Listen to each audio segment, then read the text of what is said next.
Hey guys, we are on Zechariah week number 2. We've got 2 weeks left in our Minor Prophets series. I think all of you were here, but even if you weren't here last week for the first part of Zechariah, I'm going to give a brief review at the beginning of the lesson to tie things together because they're very tied together.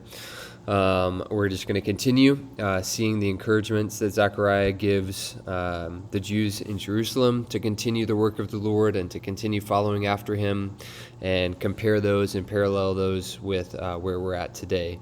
So your questions, you can start with a review if you want, of either this week or last week or both.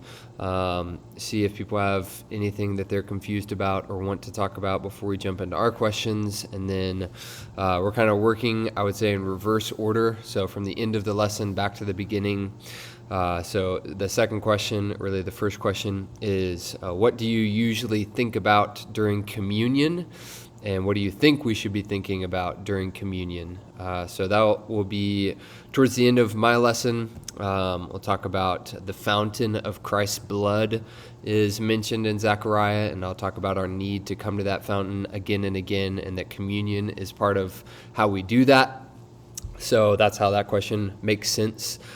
And I think this is just a good question. We don't usually get a lot of teaching on this or talk about this, but it'd be good to hear from students. What do they think about when they're thinking about communion, when we have that pause before we take it? A lot of answers you might get from them, and a lot of things that would be good to think about.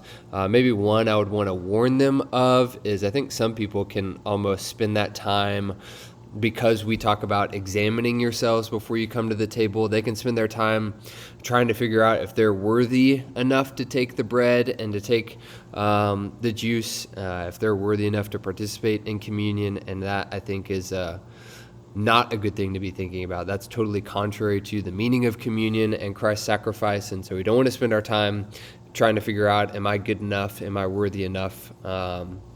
Because the point of communion is that you're not, and you need to receive these benefits from Christ. So that would be the one thing I would warn about, and then I think this is just a good conversation. You don't have to do too much teaching on that.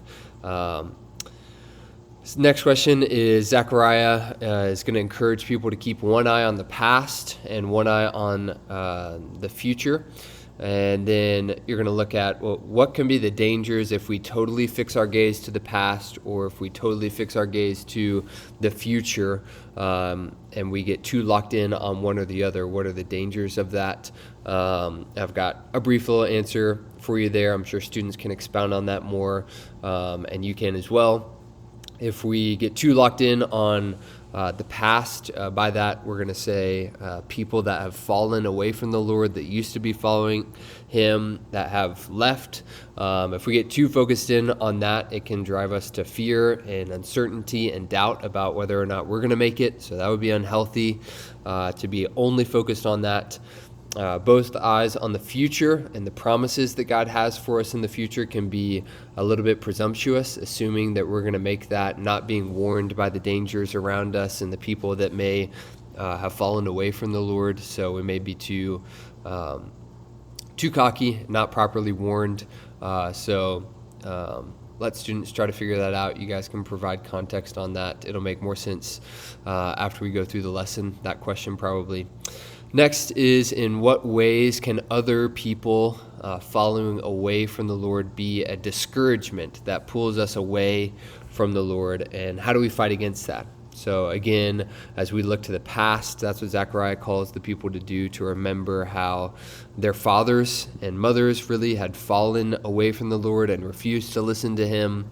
And essentially the point is, remember what they did so that you don't do the same, and be warned by that. So that's how it's supposed to make us run to Christ and continue to cling to him. But as we see people, especially people that we love, walking away from the Lord, it can also be something that pulls us away from him and a discouragement. And so we want to talk about how that can happen and how maybe we could fight against that. Again, a lot of places you could go in that discussion that students might go. Next is, in what other areas of life does a future expectation help you to persevere? So what other areas of your life are kind of the promises of what the future is going to hold, something that helps you strengthen your hands and continue in the work that you're supposed to be doing right now. This is an example I kind of wanted to give in the lesson, but didn't quite have time, so I stuck it here. I think there's a lot of areas that students might think of here. The example I thought of is summer. That all of our students, as they are going through the school year, they are looking forward to the future, that promised rest and joy of summer.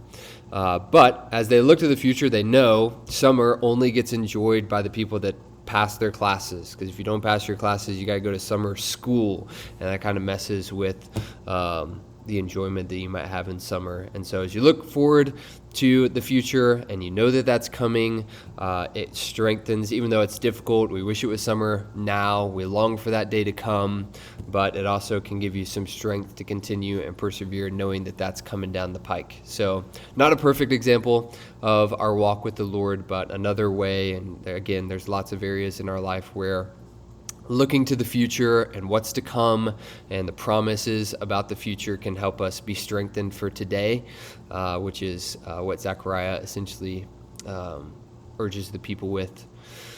Next, what are all the ways that sin can be a discouragement for us as we try to follow after Christ? Long list here. I'm sure you and students can think of more, but that is towards the beginning of the lesson. One of the ways that Zechariah encourages the people to persevere and continue to follow after the Lord is by promising that God has promised to deal with their sins, that he's going to carry away and forgive their past sins, and he's going to give them power to not walk in those sins any longer. And the same is true of us today. And so as we put sin to death by the power of the Spirit, and as we remind ourselves of the forgiveness that we have in Christ, it spurs us on and encourages us as we follow after the Lord. And if we don't remember the forgiveness that we have, and if we don't put sin to death, it's going to really hinder us and discourage us from the work of the Lord and from following after Christ. That's kind of what this question is about. Last one is look at Zechariah 12:10, really the second half of the verse. Have students, this is probably a good high school question. You guys can gauge whether it would be good for middle schoolers. I'll read this passage or this verse, kind of a statement in the lesson, but you're going to zoom in on it more here. Make students actually open to that so that they can look at the verse. The verse is, they will look on me, on him whom they have pierced. And so you're going to read that or have someone read it and ask them. Andrew said that this verse would be really confusing to the Jews that originally heard it. What makes this sentence confusing? And then give them time to think about that and to look at it and think, why is this sentence weird? Why is it confusing? And try to press them to actually figure that out. They may take a couple stabs and miss, but eventually, hopefully, they'll get there. It's kind of weird to have two different personal pronouns. So they will look on me. This is God speaking. They will look on me.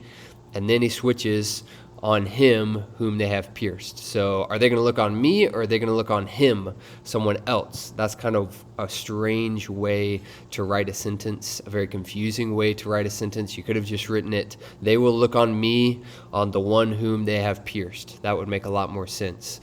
But it's written this way, and the confusing way it's written is actually meant to teach us something. So as you work through that, you can ask them, why do you think it was written this way? That seems a little confusing. And how do you make sense of that confusing verse? What does it teach us? Essentially, it teaches us, as God says, they're going to look on me, on the one whom they have pierced. He's saying they're going to pierce me, Yahweh, and yet also they're going to pierce him, who's Christ, the Son. And so it really teaches us about the Trinity. It teaches us about Christ becoming man and putting on flesh. The only possible way for people to pierce God, to pierce Yahweh, is for him to put on flesh. So it teaches us all of those things. It's a evidence for the Trinity in the Old Testament, evidence for the incarnation in the Old Testament. So this strange, weird verse, as you zoom in on it, has a lot to teach us, and we can see it much more clearly, not as confusing with all of the revelation that's come in the New Testament. So maybe a complicated question, probably more for high schoolers, but I think our high schoolers definitely should be able to work towards that if you guide them well, and the middle schoolers might be able to if you're feeling bold. So I'll see you guys on Sunday. Thanks for all you do.